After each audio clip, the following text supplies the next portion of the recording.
Well, good afternoon, fellow constitutionalists, and welcome to Free-4-All-Friday on the Dan Clements Show, Christian political talk show. I'm your host, Dan Clements, your constitutional warrior fighting for your right just to be an American. It is December 1st in the year of our Lord 2017. Remember, we're a hyphen-free, PC-free zone. God is still in control, and He does love you. And I'm broadcasting live from the Hemlock Studios here in the chilly Central Susquehanna Valley in the great Keystone State.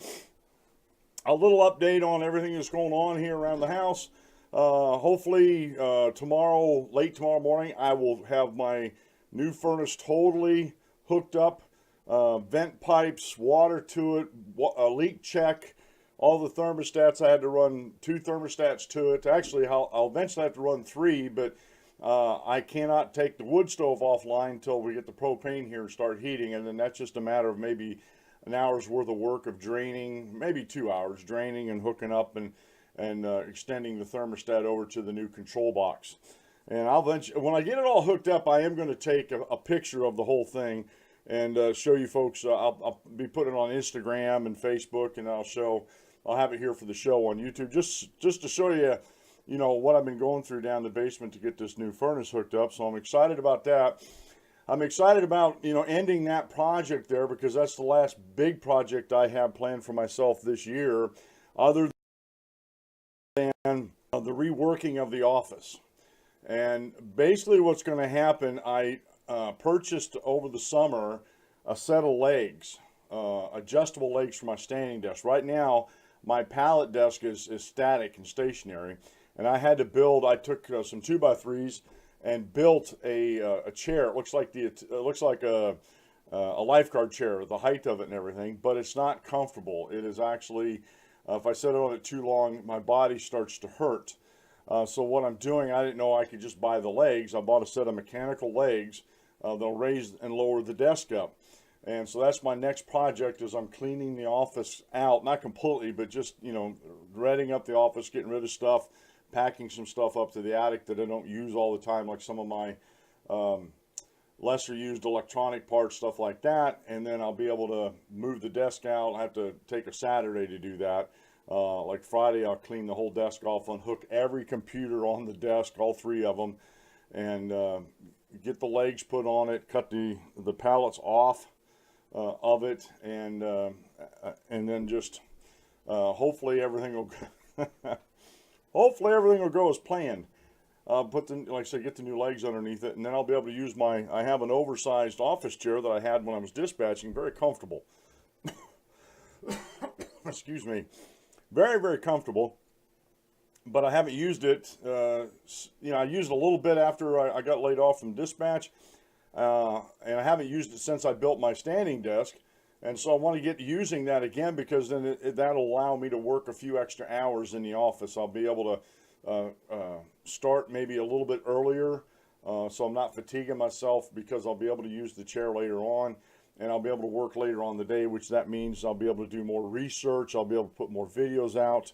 I want to, one of my goals that I have for coming into the end of this year, starting next year out, is to put out, and I won't say it's going to be daily, but I'm going to start putting it out a couple times a week, a trekking through the Bible series, starting in the New Testament.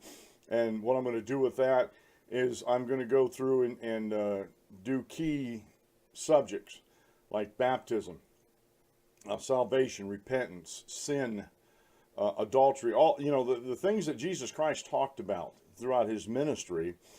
And but they're not going to be, I'm not going to be putting out like a half an hour to an hour long lesson on each one of these. What I'm going to do is I'm going to break these up into, like, I'm only going to do between a 5 and 10 minute lesson each video, to give you just a little bit, and it's going to be progressing through the scriptures, and I'm going to cover all the scriptures that, like, take baptism, I'm going to cover all the scriptures that talk about baptism and show you why baptism is important.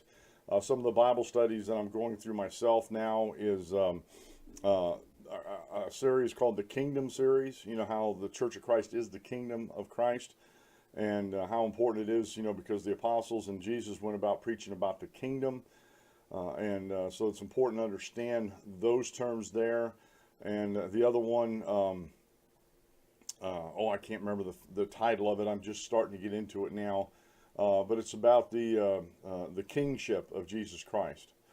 And so I'm going to be going through those, and I'm going to try to use some of those too, and actually go through those and break those up. So that's one of my goals. To maybe, like I said, I don't think I'll be able to do it 5 days a week, but if I can do it like Tuesdays and Thursdays every week and just keep that going, that way I'm not overloading my plate and biting off more than I can chew. And if I can handle more, I'll do more.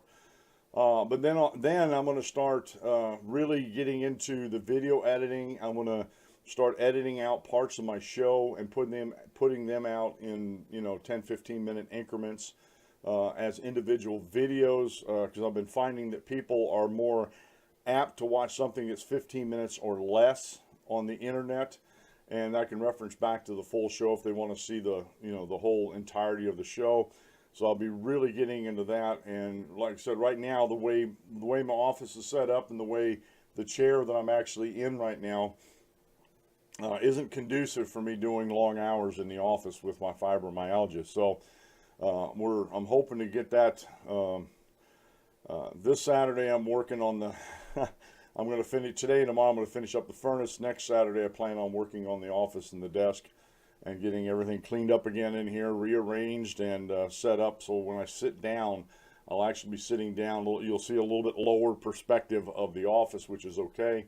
And hopefully that, like I said, I'll be able to do this a little bit longer and actually hopefully be able to put out a better product. Like I said, I'll be able to research more. Like I was doing some research last night, before I got kind of tired downstairs. But like I said yesterday, we were talking about Wilson, North Carolina and the cable. And I just had some questions, and because I'm suspicious of government, which I think we all should be suspicious of government.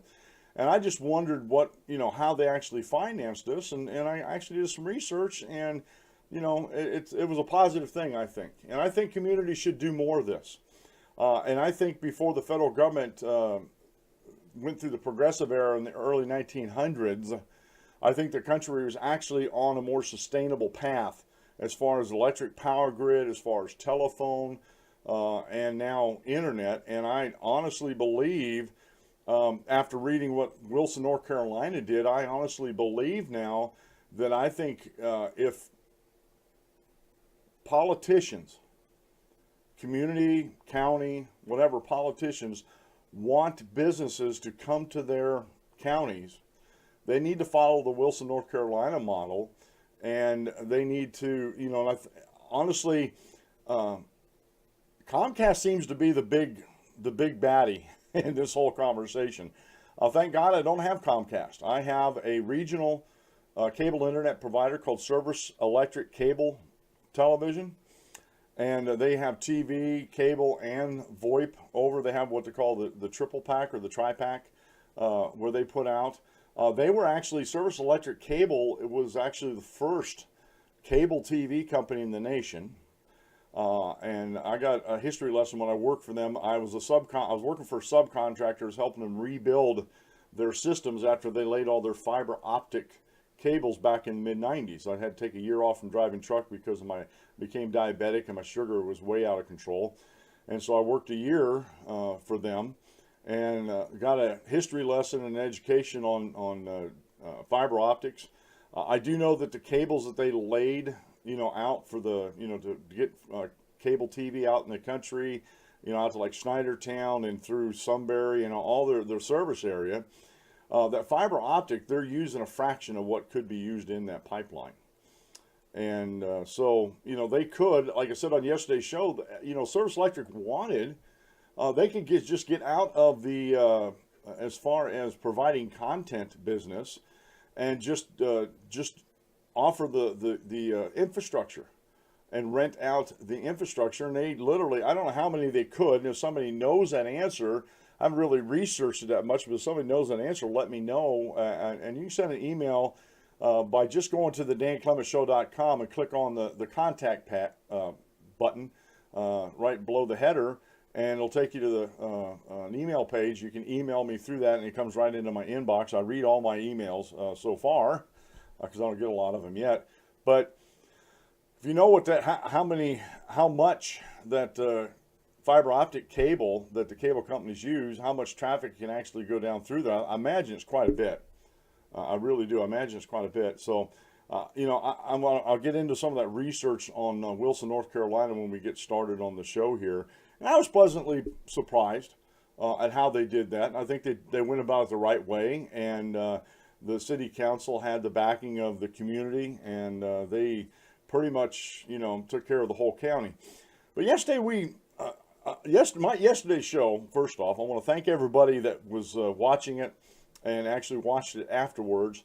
I had one of the biggest live, let me get over here to it. Just want to open up in a new link so I'm not getting off of this one here. So far, and this is the most I've had in one day, I had 22. Now, like I said, I only have 28 subscribers, but I had 22 people view this, and the watch time, the view time was pretty good. You know, it's not like they didn't watch the whole video, but it was the majority of the video, and I had 3 comments on it. Some of one of the comments was negative, and when I was over on Barkley's Nerdgasm site and doing some commenting over there and replying to comments over there, there's a disconnect. I think I talked a little bit about this on the show yesterday, but there's a disconnect with the social media folks, or folks that just, because a lot of these comments, if you go over and check them out, they don't produce, the folks that put the comments out don't produce content on YouTube. They're just there so they can comment on, you know, what's going on. That's fine. You know, the same thing happened over Blog Talk Radio. So that to me, that's totally fine. But there's a disconnect between basic economics theory, economics 101, and the internet community. Especially like Barnacle is a gamer. Or I called them gamesters.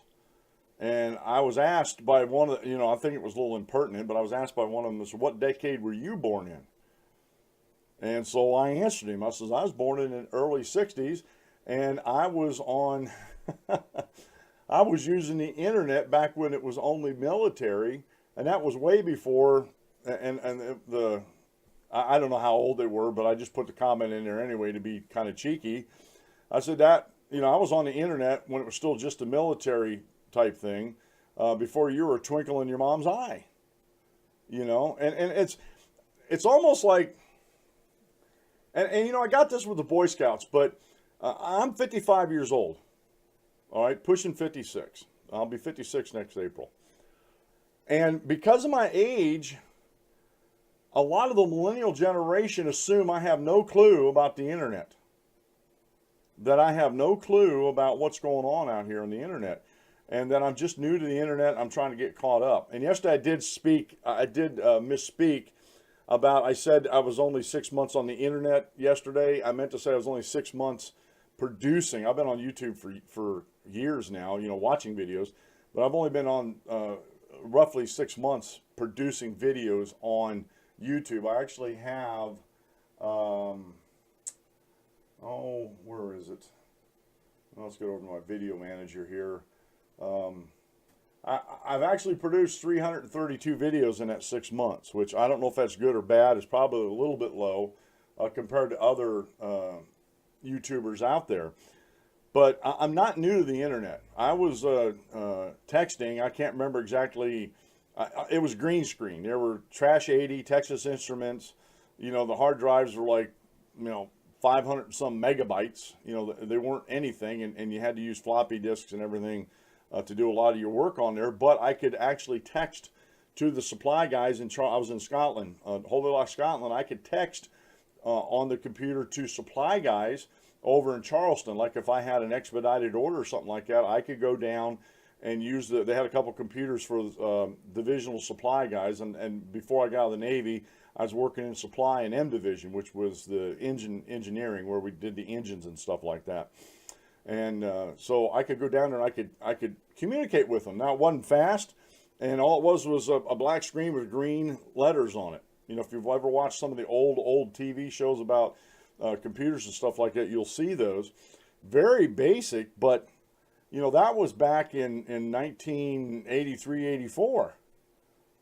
You know, that I was actually chatting with somebody over a computer way back then. So I'm familiar with computers. A matter of fact, you know, and I said this on the show before, and Dave, I can't remember if Dave ever worked with it or not. I used to, when I was a third-class petty officer, when I was on duty, sometimes I got picked to take care of the guys that were doing extra duty, that were bad boys. They got like 30 days restriction and 30 days extra duty. And one of the things that I did was I had a couple guys that I took down to where they had the big Linux or Unix, they're called Unix punch card computers and disk reels. Didn't do much with the disk, but I did a lot with the punch cards. So what they were doing, they had some reel-to-reels down there, and what they wanted to do is take all the punch cards that they were using, and they wanted to put those through and get them recorded on the magnetic tapes on the big reel-to-reels, so they could get rid of the punch card machine. And then they would, you know, then it just progressed from there.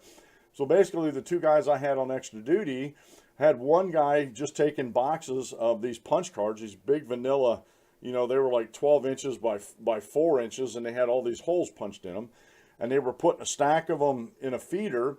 And then the other guy was taking the, you know, because they were going through fairly quickly. So, and then the other guy was taking them out of the outfeed and putting them in the box and then putting them over in the designated area. And they did that for, I can't remember how, I think it was like an hour a night they had to do extra duty.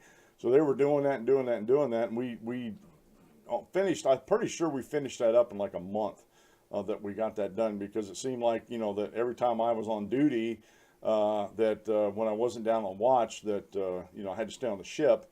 When I wasn't on watch, I would go and do the extra duty guys. And, so, you know, I had a lot of comments yesterday about that, about how, you know, some in the comments, you know, questioning whether I actually knew about computers or not because of what they called my limited knowledge of the internet. And the one thing, and see, this is where the disconnect comes in with millennials. And I'm pretty sure I was speaking with a lot of millennials just by their verbiage and by their thinking that I'm too old and should know things. One of the disconnects, and I believe, and I remember my son had this. You know, my son, he's going on 30 years old, Kyle. And when he was younger, it didn't bother him to leave lights on all over the house, because he wasn't paying the electric bill.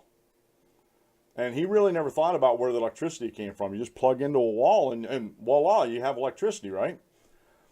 So there was a disconnect there until he got on his own and got his first electric bill. And I remember the first time coming over to his house that it was late in the evening. It wasn't dark yet, it was late in the evening, and you could have used some lights, but you could still maneuver and not kill yourself, right? The house was like dark. And I said, why don't you have some lights on? And he's like, oh, it costs too much. I'm like, really? It costs too much? So I guess you're paying the bill now, and you understand where electricity comes from now. And he kind of looked at me, you know how teenagers or young adults look at you like, yeah, okay. Well, I was trying to get a lot of these folks with the disconnect that I'm talking about with the cost that the ISP has, okay?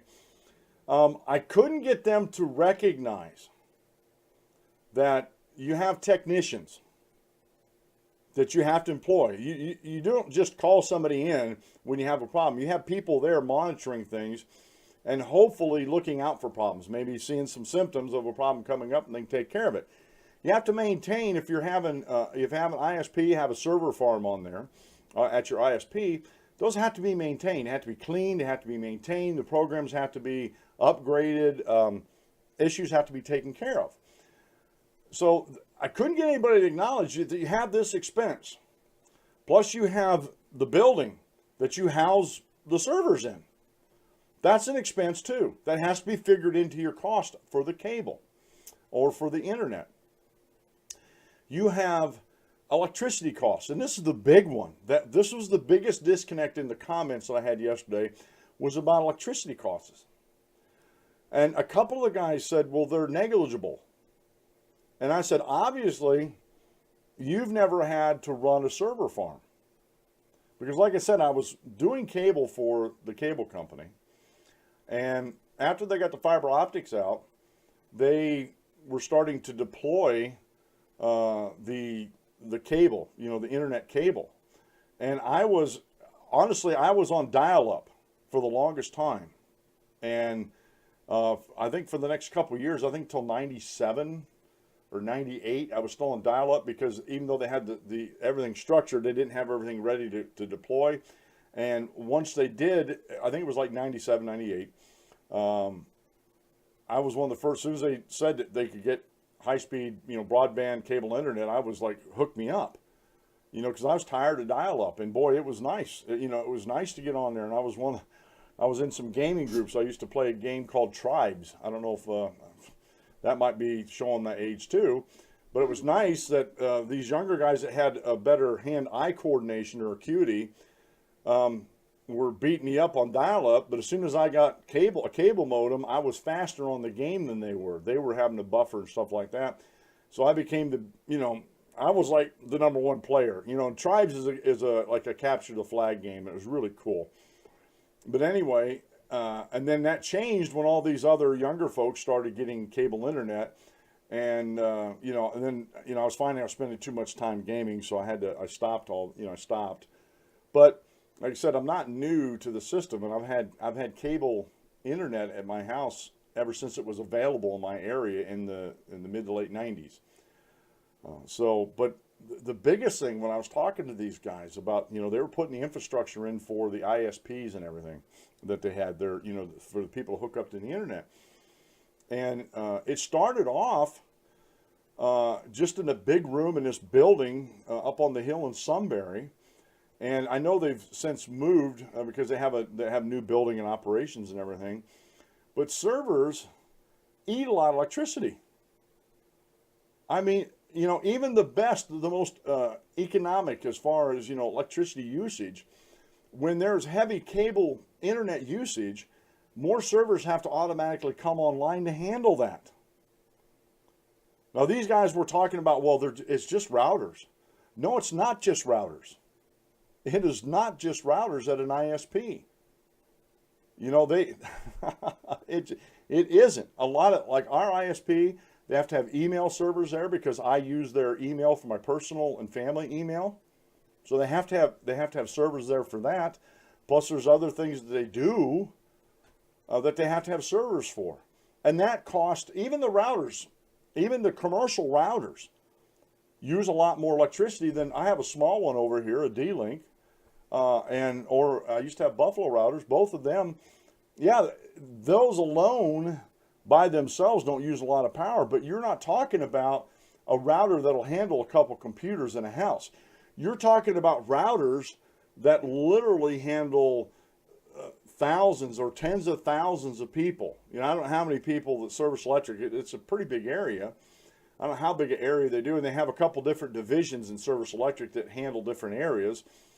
But just in the one I live in, it's probably tens of thousands of people that access the internet, and that's not just people. And we're talking probably thousands of more businesses, because a lot of businesses are doing things more online. I was in dispatch. Everything I did was online. I had to have a computer with servers to handle the dispatch program that I was using, and I had to be able to get, and that went out on the internet to do other things for the satellite communications and stuff like that. So these, like I said, there was a huge disconnect in the cost that it takes to run, just the daily electrical needs, the physical labor, and as far as technicians being there, programs that have to be bought.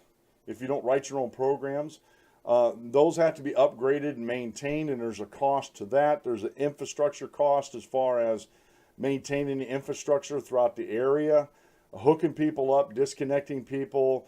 If there's an issue out there, they have these boosters that are online they're not actually boosters, but what they do is they are up on the pole and they take the fiber optic signal and convert it back to a signal that can go down through your copper wire into your house. You don't have fiber optic straight into your house. Not yet anyway. And so that all needs maintenance.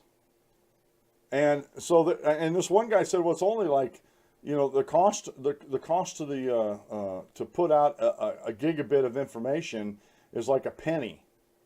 And I asked him to cite his source.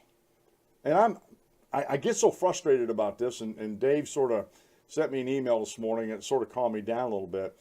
A lot of these folks, and it's okay if you hear something. I'll tell you if I heard something somewhere, and I'll tell you where I heard it from, and I'll try to get that article. Sometimes, like One American News Network, I sit down in the morning while I'm drinking my first cup of coffee after I read my Bible in the morning and eat my cereal. I'm sitting in front of the TV watching the news. But there's a lag between what I see on TV and what they put on their website. And sometimes that's hours. So I might mention something to you first thing in the morning that I saw this on One American News Network, but I don't have the links to it, so you can go over there and actually see that. Stuff like that. And it's okay, but when you don't give any sources to what you're spouting, it's hard for people to take you serious. And again, this one guy said, well, you asked me to prove my sources. Where's yours? So I said, I talked about this on these two shows on my show. Here's my show, the links to my show notes page. You can go over and check these out. So I gave him both links to the show notes page, and I never heard anything else back from him. And I don't know how to, honestly, I don't know how to take it. I don't know if I just overwhelmed him or if he just decided, well, I'm just not going to deal with this anymore. I try not to overwhelm people, and I try not to talk above people's heads as far as ideas and stuff like that. But some of these things I talk about, like free markets, like the free market capitalism. I had a guy on there that he seemed to be an older gentleman that he told me that your precious competition isn't the cure-all. But he never backed up. To make a statement like that, I think you need to back up what you're saying, and he never backed up what he was saying at all. And I told him, I said, the reason, I said, I don't know why, and this is what I wrote back to him. And like I said, I talked about this a lot on the show when it comes to free markets.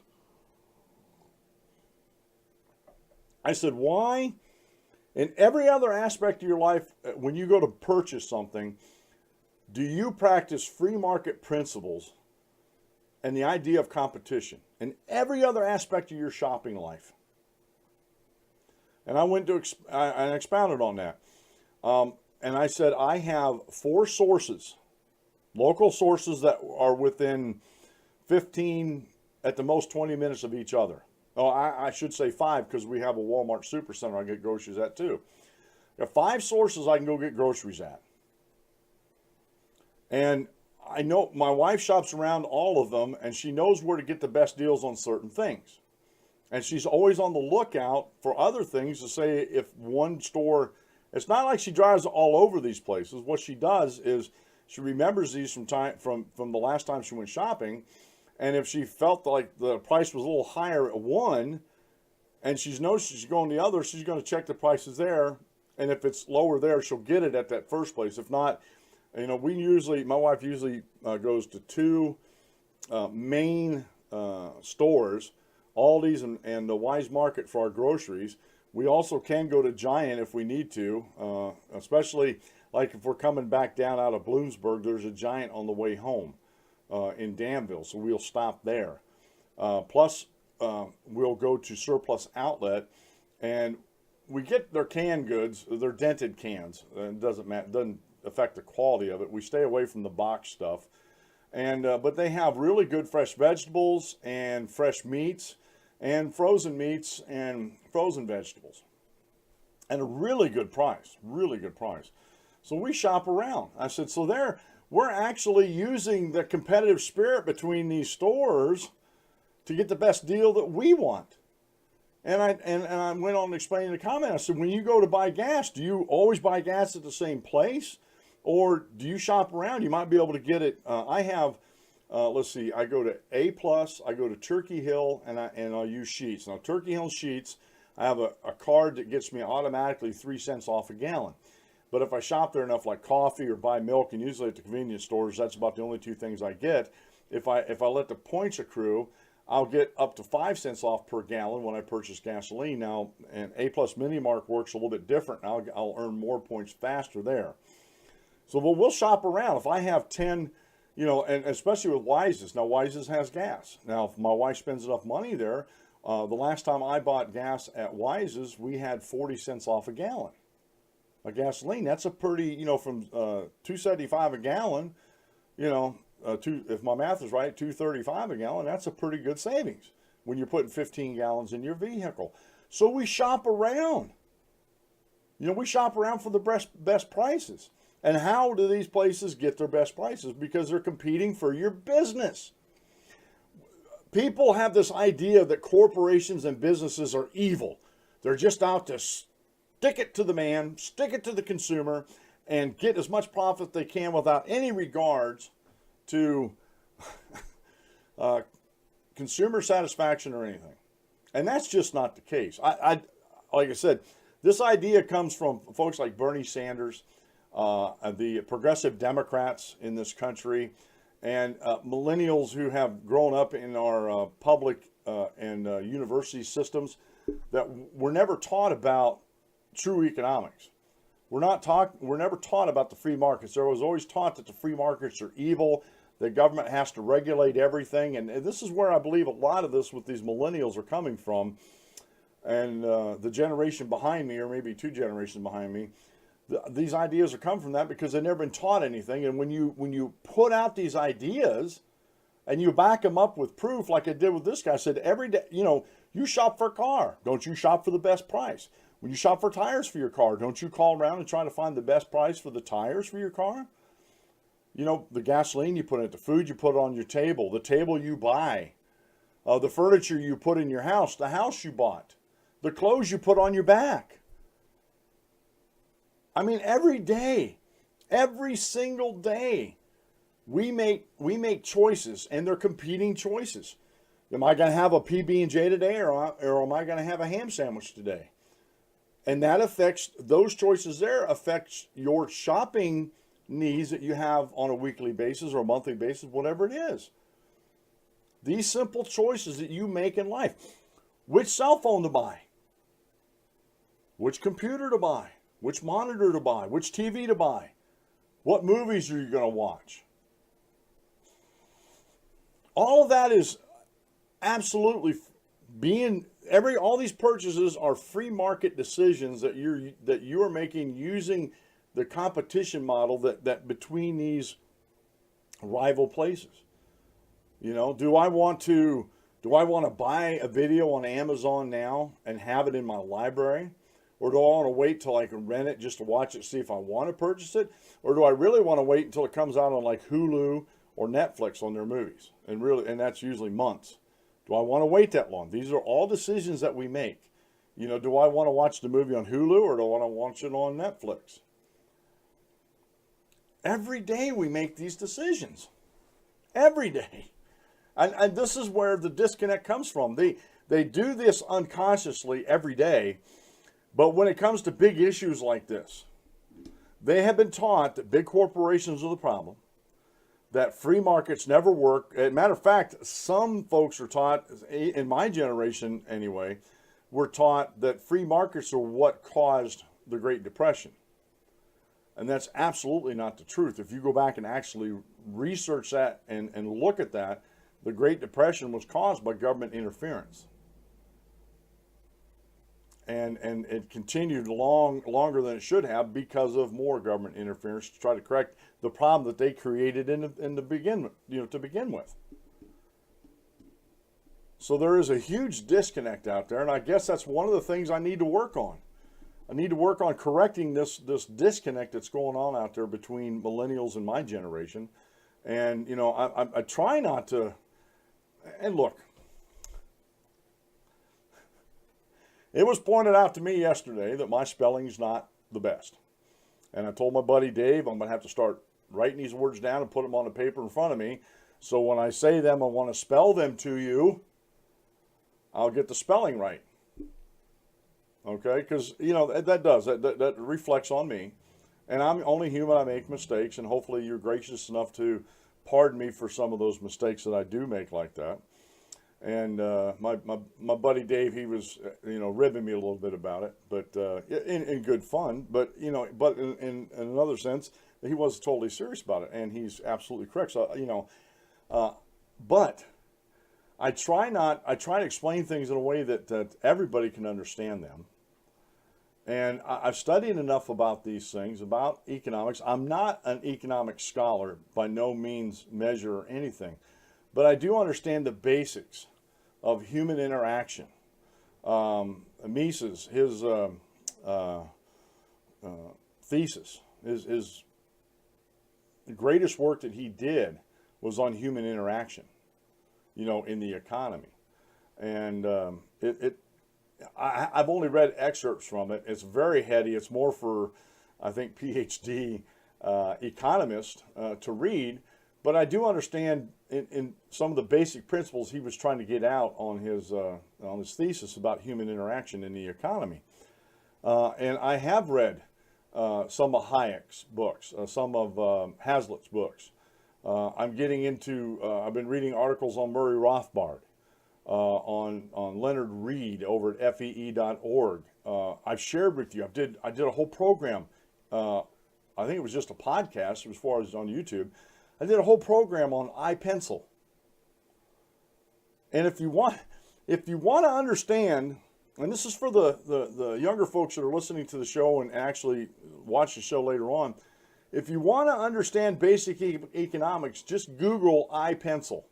And I'll make sure I put a link in the show notes page too, but if you're in a hurry to do that right now, Google iPencil. There's videos on it. There's audios on it. The videos are like pictures with the audio behind it, but it explains so much about the simple thing, the simple writing instrument, the pencil, how much goes into creating that pencil, how many industries are involved, and how much transportation and skill. It just boggles the imagination. And so again, there is a huge disconnect out there, and I believe mostly it's because of our government education systems, whether they're K through 12 or whether they're in government-backed universities, and the tenured professors there that are putting forth these false, and this is aimed at the professors that are putting out these false ideas about what economics actually is, what free markets actually are, what free market capitalism is a good thing, and what a lot of people complain about corporations are crony capitalism. And I have an example here of the Wilson, North Carolina Green Light Cable Company, but I know I'm going way long in this monologue here, so let's get over to the show. I know it's too late in the week for you to order your parts for that honeydew list, but if you're working on something this weekend and you find you need a part, and instead of going around locally, and I encourage people to buy locally, but a lot of times the parts we need, they have to, folks have to order them in too, or they want to work on them. And so if you need a part and you don't have, they don't have it locally here, go to Sears Part Direct. Go to the DanClementShow.com, click on the Sears Part Direct widget, real easy, and you can get parts for your lawn equipment, appliances in your house. I just bought a new gas line for our cook stove that my wife broke, and I had it within a couple days, and took me 15 minutes to put in, and the stove's working great now. And I've never been disappointed on any of the parts I've gotten off of Sears Part Direct. And if you go to the DanClementShow.com and you click on that widget, there's an offer code there you can put in to get 10% off your parts. And 10% on this usually covers the shipping. So you might as well say that you're getting the free shipping on these parts. So it's a good deal. It helps with the show because they're an affiliate advertiser of mine, marketing advertiser of mine. And it helps me fund the show and maybe make me a profit someday, because I'm one of these greedy capitalists out there that can't be trusted. So if you like what you hear on the Dan Clement Show and you want to help support the show, and you do the work on your appliances and your lawn equipment, and you need parts, help me out by going to DanClementShow.com and clicking on the Sears Part Direct widget. Today's daily Bible reading comes from the book of Psalms, chapter 45, verses 5 through 6. Your arrows are sharp in the heart of the king's enemies. The people fall under you. Your throne, O God, is forever and ever. A scepter of righteousness is the scepter of your kingdom. And if you want to think about God's kingdom, especially, the Church of Christ, the kingdom of Christ, righteousness is at the center. It's at the core of everything. Being right with God is a core principle, whether you were a Jew under the old law or whether you're a Christian in the new dispensation, under Christ and his church. And righteousness is a core principle. Today's quote meal comes from George Mueller. The beginning of anxiety is the end of faith, and the beginning of true faith is the end of anxiety. There's several places in the scriptures where Jesus talks about not being anxious for anything. God knows what you need, and you just, you be about your business and God will take care of you. Today's short Bible lesson comes from Wes McAdams, radicallychristian.com, posted on the 29th of November. What do you do when family members persist in sin? And I think any member of the Church of Christ has dealt with this at one time or another. And it's a painful thing. It's real painful, but Wes does a good job here. It's a good article. So what do you do when family members persist in sin? Now, I entitled my show, and it's sort of tongue-in-cheek and it's sort of not. Because I'm a free marketer. I'm a free market capitalist. The fewer regulations we have, I think the better for the economy. Competition, word of mouth, and other companies will take care of the bad actors. Just like, real quick, I don't want to belabor this, but you go back to the recession of the meltdown of 2008, the housing bubble that burst in 2008, and everything that was going on. One of the biggest lies that was told throughout this whole thing, and this was perpetrated by George Bush, it started by him and picked up and carried on by Barack Obama, was that they're too big to fail. If we let these financial institutions fail, it's going to bring down the whole world's economy. And that was just an absolute outright lie. And why was it a lie? Because there was so much crony capitalism going on. There were so many politicians in Washington, D.C., staffers, whoever, were bending the ears of the politicians, that money was flowing from these financial institutions into Washington, D.C., that there was a lot of shenanigans going on with the SEC, the government, and everything. And this idea of too big to fail, like I said, was one of the biggest lies ever fostered on the American people. Because, listen, folks, if instead of following George W. Bush saying we have to abandon free market principles to save the free market, if we'd allowed the free market principles to go through, the financial institutions that went underwater because of the debt instruments would have been taken aside. They would have been destroyed, actually. But what about the assets that they actually owned? The physical assets they had and cash on hand, stuff like that they actually owned. That would not have been destroyed.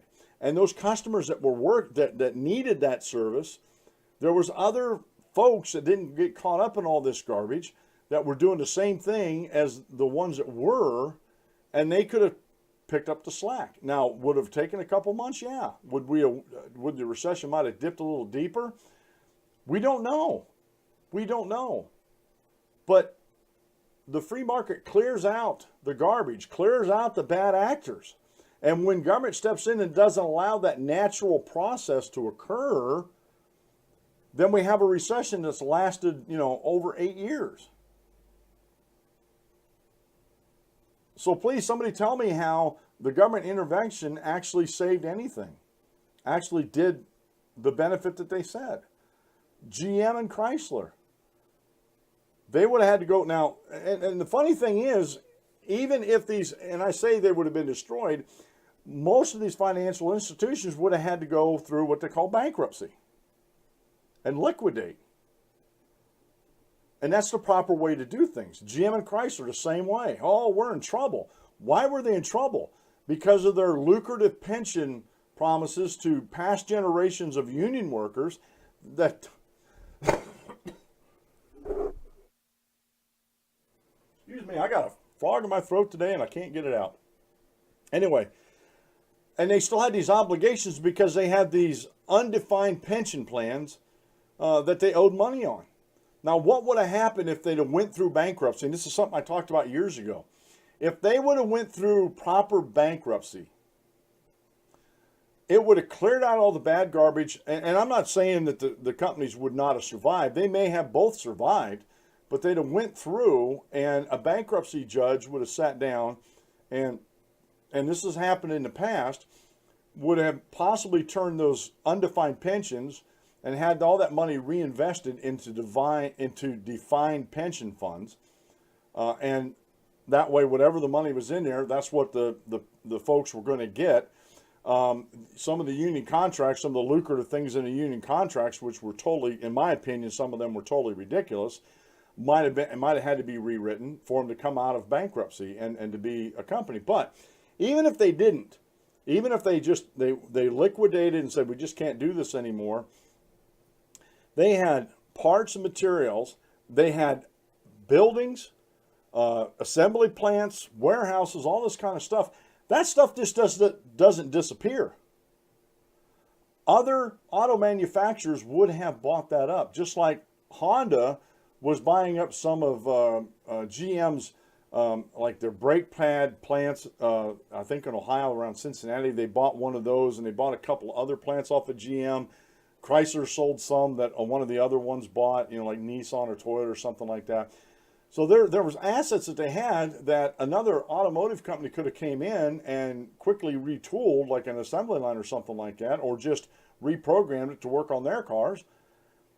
And, the choices for automobiles may have dropped by 2, but you still have Ford, you have Nissan, Toyota. I know some of these are foreign, but folks, this is where competition comes in, and this is why competition is so important. If there was true competition with the automotive industry, and that TARP money wasn't used, I think the automotive industry would have been stronger faster than what it has today. And I'm still mad at GM and Chrysler for taking taxpayer dollars to bail themselves out with, to the point that I will not buy. I will not buy a GM or Chrysler product. Now, me not buying their product isn't going to hurt their bottom line, but you see where I'm getting at. And people make this decision all the time. There's people out there that just won't. Hospitals. There's like 3 different hospitals in my area, and there are people. There's Geisinger, Sunbury Medical Hospital, or Sunbury Hospital, and Evangelical Medical Hospital up in Lewisburg. 3 of them. And there are people I know that had bad experiences at one of them, and I won't say which one, but they swear to God that they're never going to go back to that one again, and they haven't. They've gone to the other 2. And that's competition, folks. I'm sorry to tell you. That's competition. And like I said, you don't even realize that you're doing it. You don't even realize you're participating in it, yet you do that every single day. So, goodbye net neutrality, hello competition is actually the title of an article I want to get to today by Jeffrey Tucker over at fee.org. But let me get to this this Wilson thing. Let me let me get over to that. Hopefully you've been watching the news about that the verdict in the Kate Stanelli case. The illegal alien was found not guilty of murder or manslaughter. The illegal alien. Okay, and it just sickens me to hear these folks, the defense attorneys, and everybody that supports this illegal alien, calling him an immigrant. He's an illegal alien. An immigrant is someone who comes here legally. So that's actually on there. Now, here, let me go over a couple things here to get into that.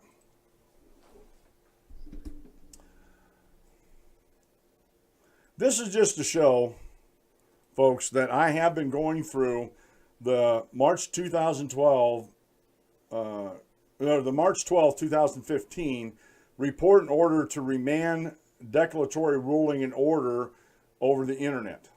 Okay, and this was Chairman Wheeler was the FCC chairman at the time, and this is it's a 400-page PDF, and I've been skimming over the executive, the introduction and the executive summary, which takes up like 51 pages. of that. And then it goes into some other reports and histories and stuff like that. And this is, again, this is something that I've talked about, FVE's talked about, Cato Institute, Mises, Lou Rockwell, Tom Woods, and most of the underlying theme of all those, they're libertarians. They're free market. I won't hold them being libertarians against them, but they're free market capitalists. They believe in free markets. And all of them, and they gave some really good evidence that this was a regulation in search of a problem. There wasn't a problem going on before this. Now, people point out isolated, and we're talking about, folks, when you point out less than a dozen incidences that people have gripes about, most of them were against cell phone carriers throttling videos and stuff like that, throttling uses, putting caps on, stuff like that, and people were getting upset about it. Out of a population, and I'll just stick with the households. You know, you have over 100 million households in this country. You're talking about less than 12. That is almost negligible as far as the complaints and what people were saying was going to happen. You know, and we're saying, well, if it's happening with the cell phone carriers, it's going to happen with the broadband carriers. And we never even got a whiff. Here with Service Electric Cable, we never even got a whiff of any of that type of stuff going on. Okay? But as more users come online, and if the infrastructure isn't being built, then there's going to be bottlenecks. There's going to be other things. And one of the reasons, and I shared this article yesterday, it's not the national, the big companies, as far as, on the state and federal level. It's local governments that have created these local monopolies. And so these, like Comcast, I'll just stick with Comcast because they seem to be one of the worst actors in the whole thing. If Comcast doesn't have to compete against anybody, what is their incentive to do better for the customer? And again, I ask these questions a lot to folks on these chat rooms who don't believe in free markets. Well, the government will force them to. The government will force them to do what? You know, they may force them, they may say you can't do this or that, but the government can't force them to build new infrastructure. The government can't force them to maintain their infrastructure. Or maybe they think they can, but what is there? And this is what this one comment that sort of really irked me yesterday about, well, your competition isn't a cure-all. It absolutely is. Now, does it cure every situation? No. And that's why we have the courts, and that's why we have contract law to take care of those instances where there are bad actors and they're not acting in good faith, they're not holding up their contracts or their bargains or whatever. But when you don't have any competition, what is somebody's incentive, especially something like cable internet, broadband internet? If Comcast is the only provider in a community, what is their incentive to get it right? They've already paid, seriously, folks, and I say this with all sincerity, they've already paid off the local competition or local politicians to strangle any type of competition that comes in. They've already done that. So again, they got the politicians in their pocket, and all they got to do is threaten the politicians, saying, you know, you like our money, just keep status quo, and you keep getting your money. If you don't want the money, then you know. We're just going to pull it off you. And you know what? I'm sorry to say, money talks. So again, this net neutrality was a regulation in search of a problem. There wasn't a systemic problem in the United States with this. There were some isolated incidences where if you balance that against the whole population, it's almost, you know, non-existent. And since then, before net neutrality became a regulation, I got scolded yesterday. Well, net neutrality is not in the regulation. I understand that. You know, I hate being treated like an idiot. I understand that. Net neutrality is just a buzzword that encompasses what the regulation does. And before 2015, the cell phone companies were building infrastructure at a breakneck speed, putting cell towers up all over the place, new startup cell phone companies, and there's a bunch of cell phone companies out there across the country now, were doing the same thing. They were putting up these their cell towers. They're building their infrastructure. They're renting space off of other cell towers that would rent them space. It amazed me how quickly the cell phone companies caught up with their broadband on their cell phones, their LTE, in other words, on their cell phones, so people can watch videos and stream things on their cell phones. And this is a side note. A lot of this happens at work, and some employers are actually making, they want the folks to turn off their cell phones at work, because you're at work. You're working for somebody else. They can set the rules for that. If you don't like it, go work someplace else. But anyway, I just wanted to show this to you so you know that I'm actually digging into this. Okay. Let me see what this one is here. Oh, okay. Hang on a second, folks.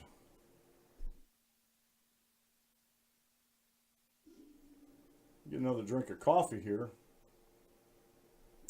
Trying to keep this frog down. Now, there's an article I talked about, Ajit Pai's shell game. And we were reading in that, and we came across this Wilson, North Carolina community. And they basically, what they did was they started up an internet, a local ISP for themselves to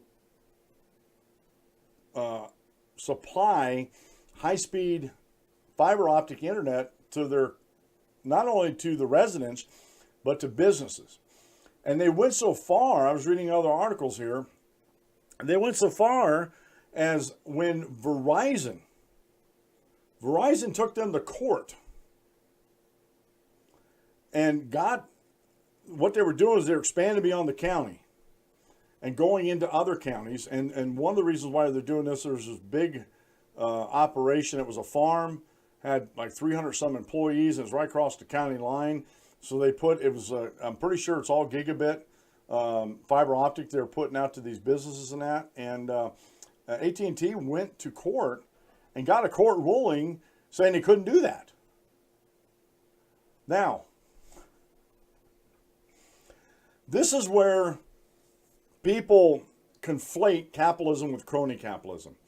What Verizon or any other company does when they go to the state to get regulations made or go to court to stifle competition, just like Verizon did with Service Electric Cable here in the early to mid 90s, they went to court and got an injunction against them because they were laying out fiber optic, and Verizon was trying to put up their fiber optic phone lines so they could put out their what they call FiOS, which is DSL, which isn't bad, but it's not like broadband, okay?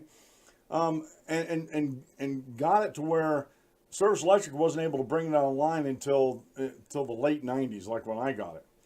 And to me, that's where crony capitalism comes in. And this is why I honestly, I believe this is something that we should do as citizens. We should, at the state level, we should get amendments put to the state or state constitution. We have a commonwealth here, but we still have a constitution that bars that from happening. Businesses should not be able to go to the legislature to get legislation that strangles competition. That's called crony capitalism. That's called corporatism. They should not be able to do that. By law, they should not be able to do that. If Service Electric, which is not a phone company, they started out as a TV company, they want to get into the internet. If they have the wherewithal and the foresight and the ingenuity to put out a fiber optic system in their area, and a big company like Verizon can't keep up with this little regional internet carrier, tough. Verizon should not be able to go to any legislature, state or federal, to get rules and regulations to strangle their competition from entering a market. That is totally anti-free market, and this is what I believe people are actually mad about, but they call it capitalism, and it has nothing to do with capitalism. It's crony capitalism. Matter of fact, it's not only crony capitalism, it's economic fascism. Because now you got the government involved with companies selling of goods to citizens. And this is what happened in North Carolina. I don't want to get into the whole story, but because what I wanted to say was I wanted to find out how they funded this. And I was pleasantly surprised. I thought they took taxpayer dollars to do this, and they did not. They went to BB&T Bank. I'm looking here right now on this paragraph to the right.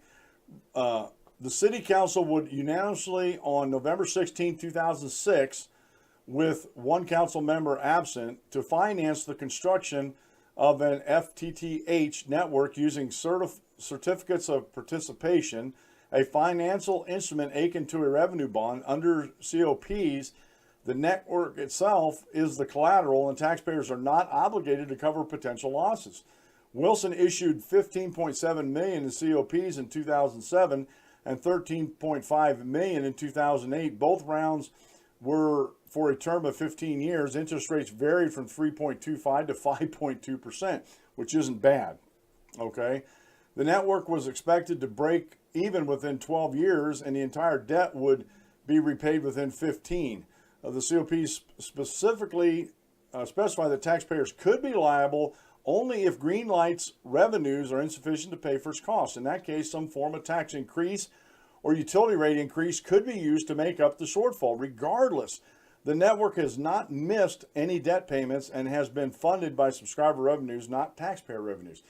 So the city was setting this up, and the network's the collateral. BB&T Bank backed the whole thing. They put out these two COPs in two separate rounds, and they garnered like $29 million to invest in this, and they haven't failed to make a payment. And like I said, they were expanding beyond the county until one of the big carriers went to court and went to the legislature and got that changed. And again, that's an example of crony capitalism. And shame on the legislatures and shame on the residents of North Carolina for allowing their legislatures to do this. And yes, I would not, honestly. If I was in North Carolina and I had Verizon, and I'm pretty sure it was Verizon, I have to go back and look. It was one of the big carriers, Verizon, AT&T, but Verizon sticks in my head. But regardless, if it was one of the big carriers like Verizon or AT&T, I'd rather be horsewhipped, honestly, than to use their product. I would go to Sprint or Boost Mobile or one of these other carriers instead of using their product, because they did that. I don't understand why more Americans are not outraged that corporations do this all the time. And it's called crony capitalism. You know, it's the oleo dairy farmers all over again. Back in the late 1800s, I talked about this yesterday, where the Dairy Farmers of America went to the legislature down in D.C. to try to get injunctions against the oleo manufacturers, margarine manufacturers. That's one of the first cases that I could find that it's recorded that a company actually went to the legislature to get their competition strangled. You know, and it happens all the time, folks. It happens all the time, and this is the problem. This is a huge problem in our country, folks. This crony capitalism, it goes on all the time, and we're not mad. We don't get mad about it. You know, we look at it, and we. I was going to show a video there of, and I think I'll do that. Let me do this real quick, because this leads into right with everything else here.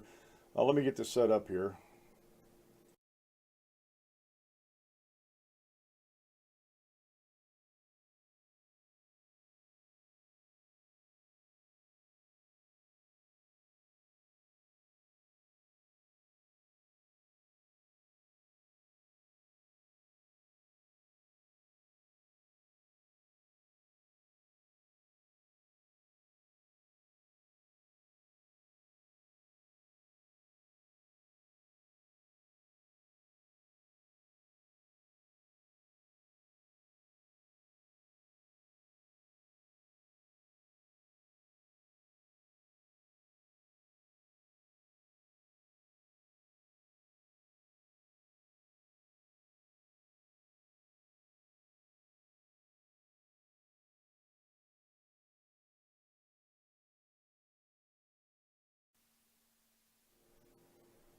And that was Matt Kibbe over FreedomWorks, and he's absolutely right.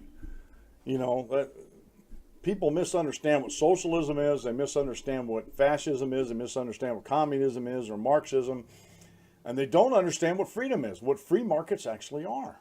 And it's a real travesty.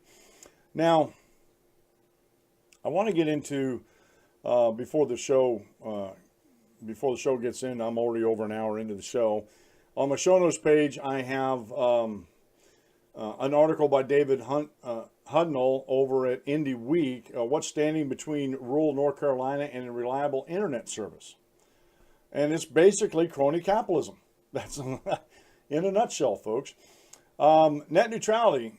We talked about this a little bit yesterday, and I posted this article again on today's show. Government can't know the correct price for internet service. They just can't. Politicians and bureaucrats, they have no incentive to get the price right. So how do they know? Because they feel no consequences if they get a bad decision. None whatsoever. So they cannot know the correct price.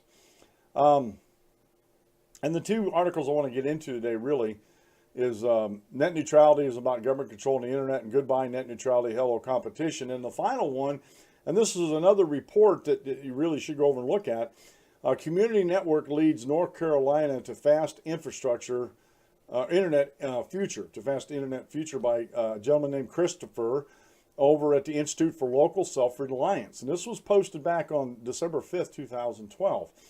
Now, goodbye net neutrality, hello competition was posted on November 11th of this year. And let me get over there on that one.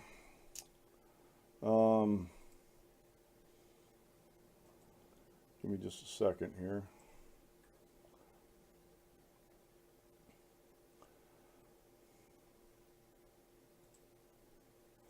All right. And this one, like I said, I know some people are going to get mad about this because they want net neutrality. But honestly, folks, I think they want net neutrality for the wrong reasons. You know, because they have a misunderstanding of competition on free markets and actual capitalism.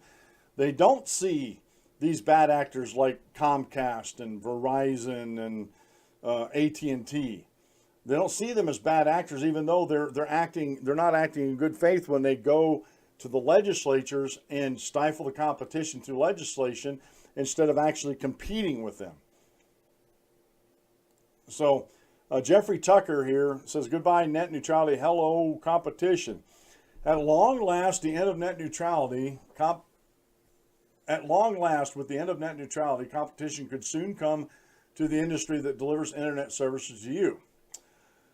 You might not be able to pick among a range of packages, or you might be able to pick among a range of packages, some minimalist and some maximalist, depending on how you use the service, or you could choose a package that charges based only on what you consume rather than sharing fees with everyone else. Internet socialism is dead. Long live market forces. With market-based pricing finally permitted, we could see new entrants into the industry because it might make economic sense for the first time to innovate.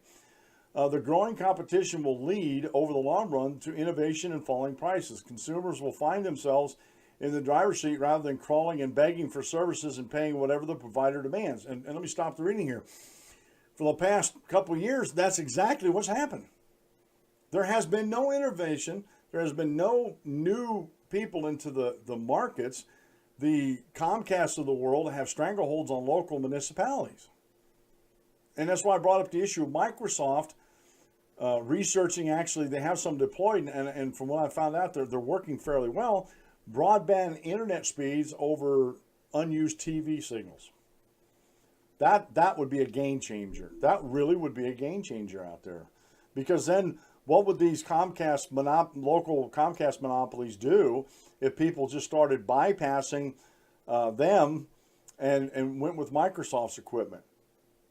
It's no different, honestly, folks, it's no different from the folks who buy Dish or DirecTV, have mounted in their houses to go around the cable TV companies.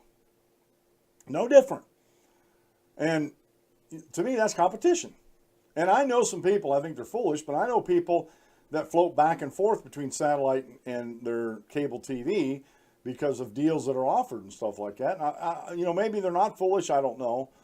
Me, I'm kind of, you know, I'll pick one that's the better, in my opinion, and I'll use that one. But anyway, I don't have TV anyway. I do all my streaming, okay?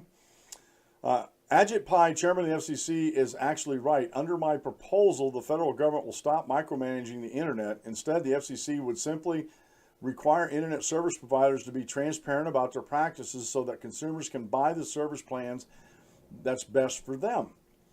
And that's, as far as I can find out, that's the only new regulation that's coming in. They're going to get rid of the net neutrality and put this in, that they're just requiring internet service providers to be transparent about their practices. You know, shine a little light on them, right? The old rules pushed by the Obama administration had locked down the industry with regulation that only helped incumbent service providers and major content delivery services. They call it a triumph of free expression and democratic principles. It was anything but. It was actually a power grab. It created an internet communication cartel, not unlike the way the banking system works under the Federal Reserve. And frankly, I'm going to stop reading here, and under Frank Dodd. The banking bill by Frank Dodd. Net neutrality had the backing of all top names in content delivery, from Google to Yahoo to Netflix to Amazon. Now let me stop reading there. One of the things that Google did with their Google Fiber is they're not using local ISPs. They're setting it up where they actually hook it into the IXPs, which are the nationwide, the big boys, right? Where they bypassed all the local ISPs. It had the quiet support of the leading internet service providers, Comcast and Verizon. Both companies are on record in support of the principle repeatedly and consistently, while opposing only Title II, which makes them a public utility, a class have your cake, or classic have your cake and eat it too position. The opposition, in contrast, had been represented by small players in the industry, hardware providers like Cisco, free market think tanks and disinterested professors, and a small group of writers and pundits who knew something about freedom and free market economics. Yours truly. The public at large should have been rising up in opposition, but people were largely ignorant of what was going on with the net neutrality. Consumers imagined that they would get censorship-free access and low prices. That's not what happened. Matter of fact, my internet cable bill has actually gone up a couple times since net neutrality came in. You know, that's really, you know, free market, isn't it? What was sold as economic fairness and a wonderful favor to consumers was actually a sop to industrial giants. Here's what was really going on in net neutrality. The incumbent rulers of the world's most exciting technology decided to lock down the prevailing market conditions to protect themselves against rising upstarts in a fast-changing market. In other words, folks, they didn't want the competition. So they're practicing crony capitalism. That's what's going on, folks. That's what you need to understand.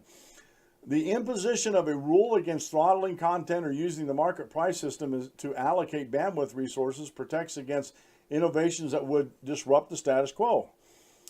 What was sold as economic fairness and a wonderful favor to consumers was actually a sop to industrial giants who were seeking untrammeled access to your wallet and an end to competitive threats to market power. Crony capitalism, folks. Let's grasp the position of the large content providers. Here we see the obvious special interest at work. Netflix, Amazon, and the rest don't want ISPs to charge either them or their consumers for their higher bandwidth content. They would rather the ISPs themselves absorb the higher cost of such provision. It's very clear how getting the government to make price discrimination illegal is in their interest. It means no threats to their business model. Again, crony capitalism. By analogy, let's imagine that a retail or furniture company were in a position to offload all their shipping costs to the trucking industry. By government decree, the trucks were not permitted to charge any more or less whether they were shipping one chair or a whole house full of furniture. Would the furniture sellers favor such a deal? Well, absolutely. They could call this furniture neutrality and fob it off on the public as preserving control of furniture by the shipping industry. Now, I'm going to stop the thing here. This actually happened in the trucking industry when the cost of diesel fuel skyrocketed. The trucking companies at first were absorbing that cost, which was killing them. And they went back and they renegotiated contracts. A lot of these took some time, and a lot of shippers and receivers were very reluctant to do this. However,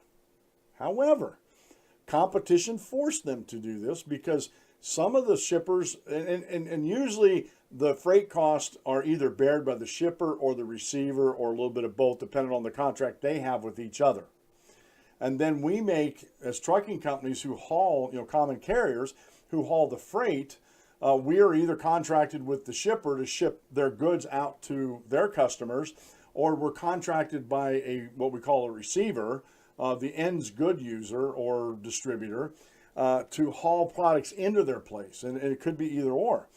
And so what happened was the contracts that we negotiated as a trucking company and as an industry at whole, the shippers and receivers decided to give us a premium if depending on how high and at what levels. There was usually a 10 to 20 cent differential on the cost of fuel.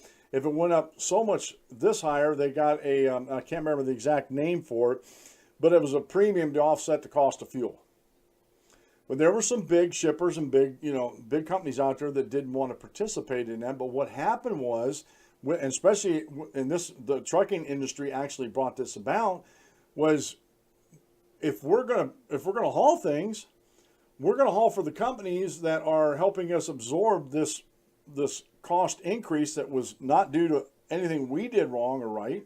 It's just what the economy was saying, with the oil shortages and no refineries being built in the country, all this kind of stuff. Every time someone sneezes over in the Middle East, the price of oil goes up, things like that. So we wouldn't haul the goods for these other companies. That's just a matter of fact. We wouldn't, our salespeople and stuff like that in the different trucking companies I was in were instructed that we're just going to deal with these companies, and if these people want this, they're going to have to pay that premium. And eventually, a lot of these companies were finding out that it was hard for them to get their product moved, so they had to capitulate and bow to competition so they could get their goods moved too.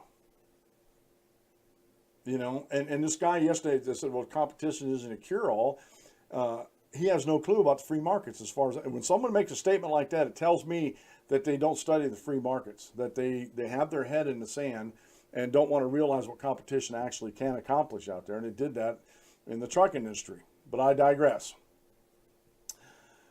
But that leaves the question about why the opposition from the ISPs themselves, the truckers by analogy, would either be silent or quietly in favor of such a rule change. Here is where matters get complicated. After many years of experimentation in the provision of internet services, times when we went from telephone dial-up to landlines to T1 connections to 4G and 5G data coverage, the winner in the market for now has been the cable companies. Consumers prefer the speed and bandwidth over existing options. But what about the future? What kind of services are going to replace the cable services, which are by and large monopolies due to special privileges from states and localities? And I'm talking about local governments here, folks. It's hard to know for sure, but there are some impressive ideas out there. Costs are falling for all kinds of wireless and even distributed systems. If you are a dominant player to market, an incumbent firm like Comcast and Verizon, you really face two threats to your business model. You have to keep your existing customer base on board, and you have to protect against upstarts seeking to poach customers from you. Net neutrality closed down market competition by generally putting government and its corporate backers in charge. For established firms, a rule like net neutrality can raise the cost of doing business, but there is a wonderful upside to this. Your future potential competitors face the same costs. You are in a much better position to absorb higher costs than those barking at your heels.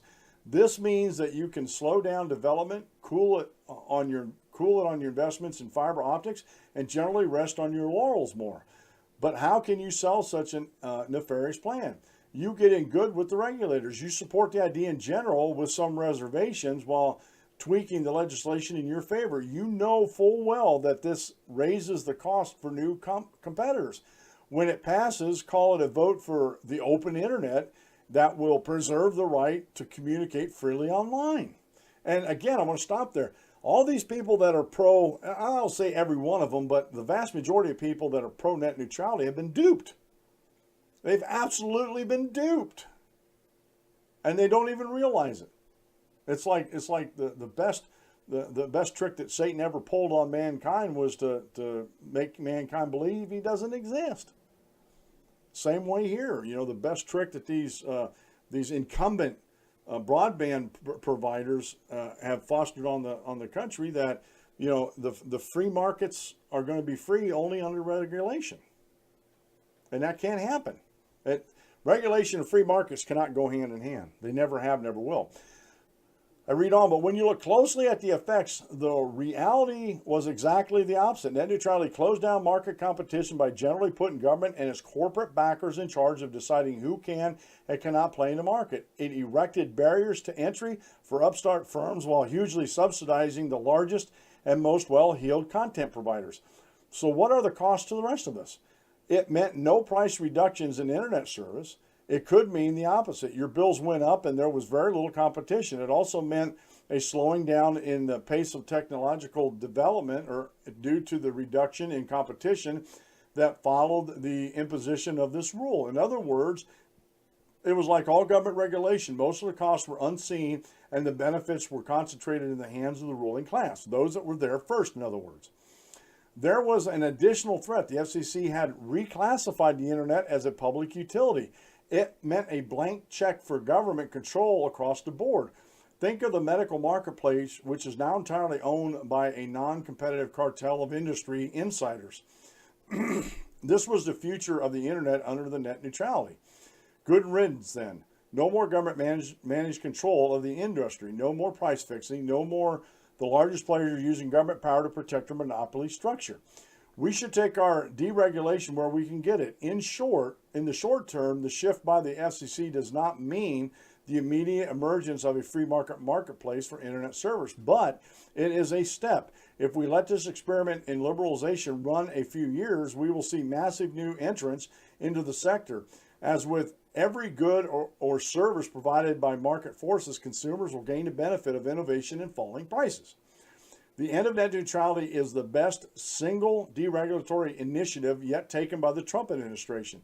The simultaneous, contradictory, and economically absurd attempt by the Justice Department to stop the merger of Time Warner and AT&T, which might only be a government attempt to punish CNN and therefore an abuse of presidential power, is another matter for another time. We should take our deregulation where we can get it. And he's absolutely right. This was a very good excuse me, a very good article here by Mr. Tucker. And I want to point it out. It's what's happening with all this is crony capitalism.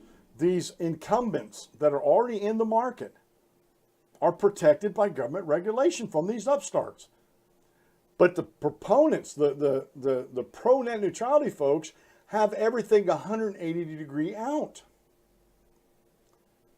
And again, I have to point back to a lack of instruction by our government-run schools, our universities and colleges, our media, or the lamestream media in general, not teaching through their publications about free market capitalism. It seems like they're in bed with the politicians who like crony capitalism because it's money in their pockets.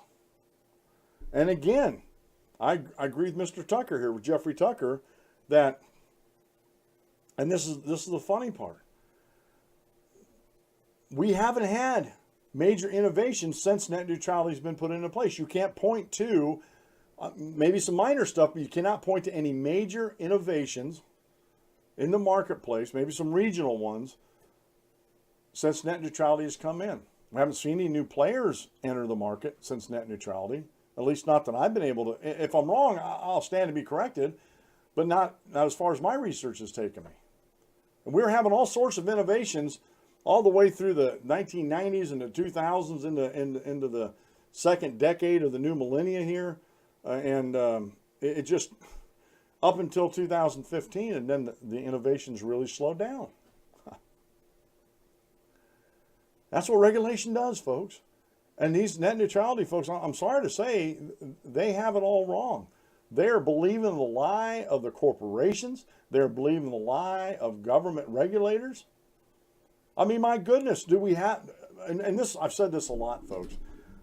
Those who support crony capitalism are not students of history. Why did we have the housing bubble? Why did we have the housing bubble? Because the regulators were asleep at the wheel. The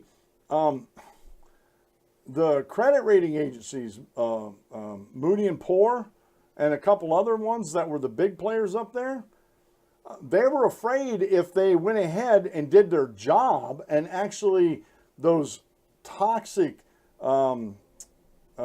mortgage instruments were like AAA rated and stuff like that. If they actually did their job and did it correctly, they would have stopped the whole housing bubble to begin with, because they would have actually, those things should have been rated junk, you know, by the rating companies.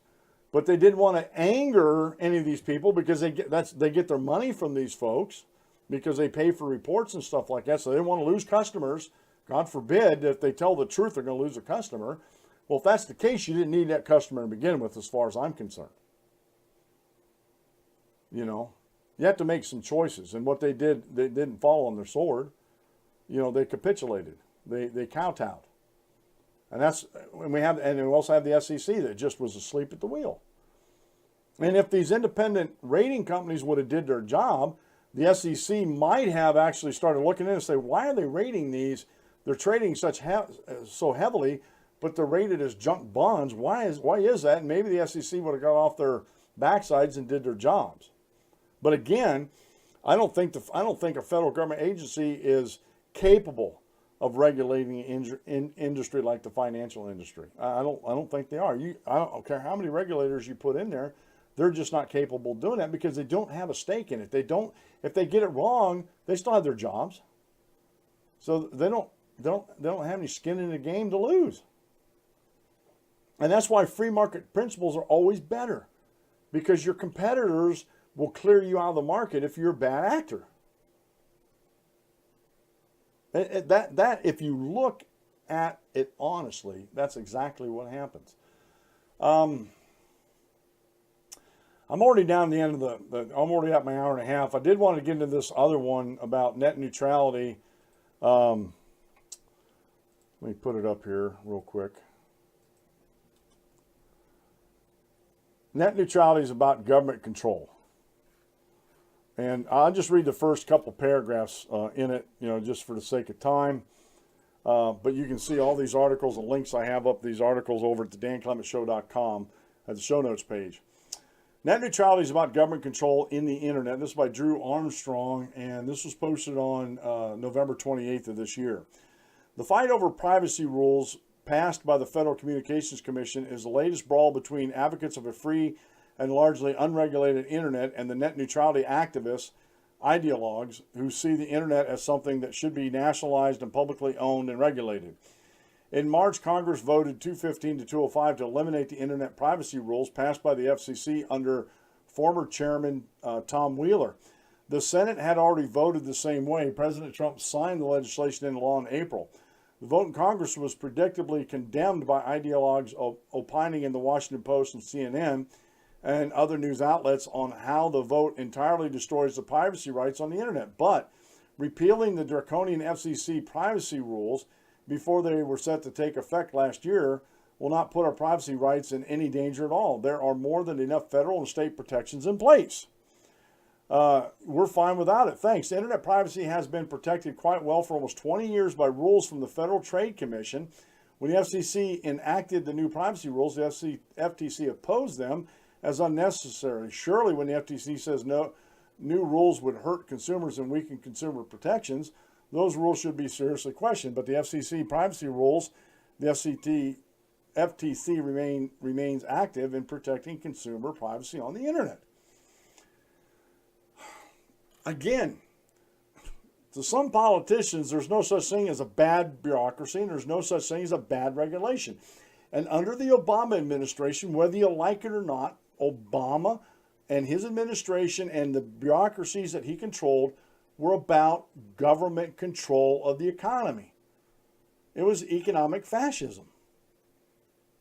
As a matter of fact, there were some I'm not sure if it might have been even Maxine Waters, but don't quote me on this. I think she was one of the ones that says that we needed to nationalize these oil companies. I think it was after the BP spill or something like that. Nationalizing a company is socialism because the government's owning the means of production and the production itself.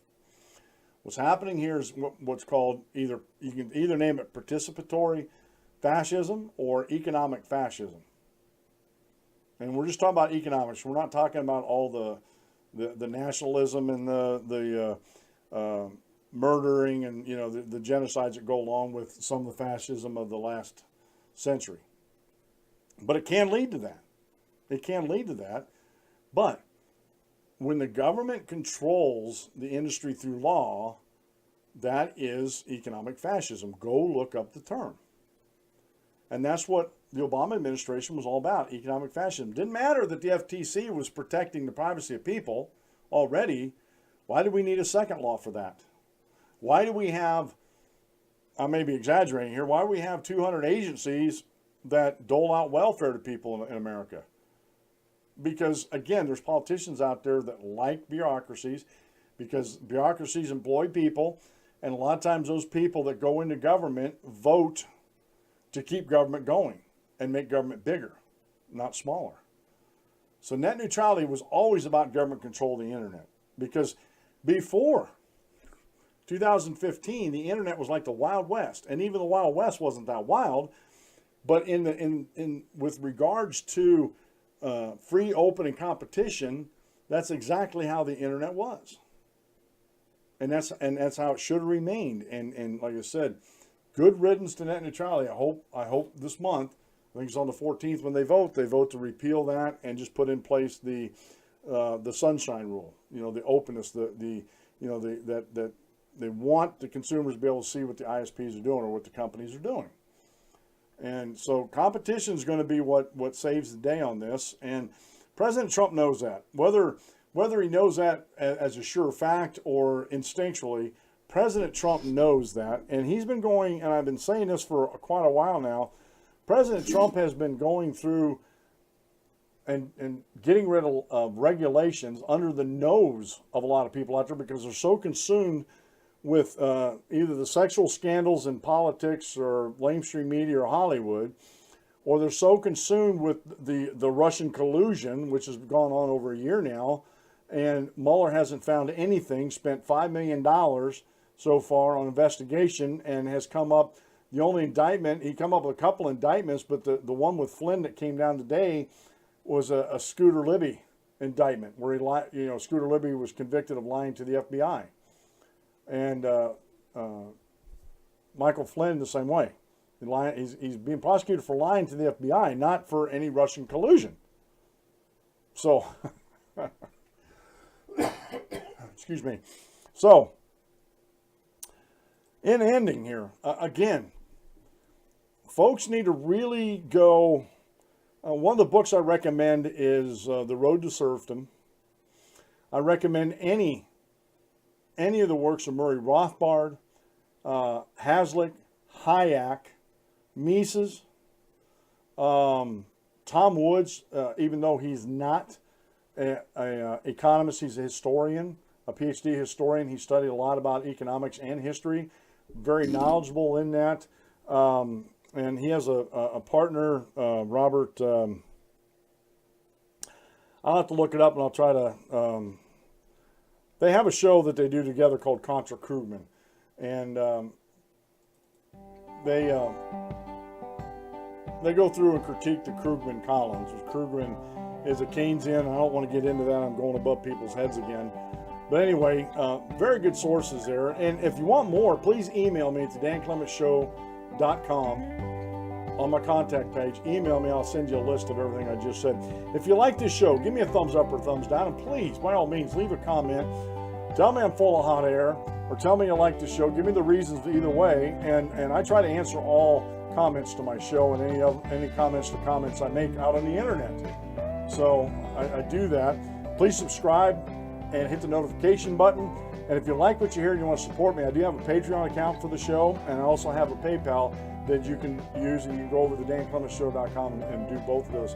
This has been the Dan Clements Show. I'm your host, Dan Clements, your constitutional warrior. Remember, If you aim at nothing, you hit it every time. Have a great rest of the day, and God bless. And remember on Sunday to attend the church of God's choice, not your choice. And we'll see you, Lord willing, on Monday at noon.